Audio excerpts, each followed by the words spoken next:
Баршаңызға сәлем. Бүгінгі видеода сіздерге құймақтың рецептімен бөлісемін.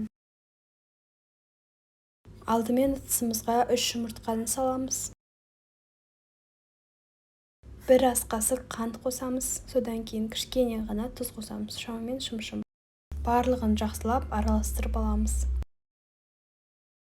Сүт пен ұнды кезектестіріп қосамыз. Ұнды електен өткізіп қосқандарыңыз дұрыс болады.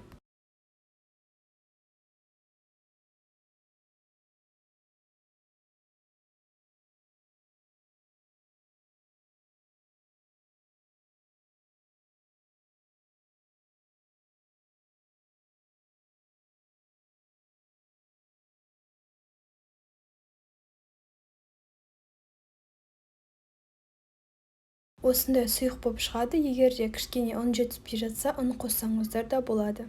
Табада екі жағынан пісіріп аламыз. Сонымен біздің блинымыз дайын.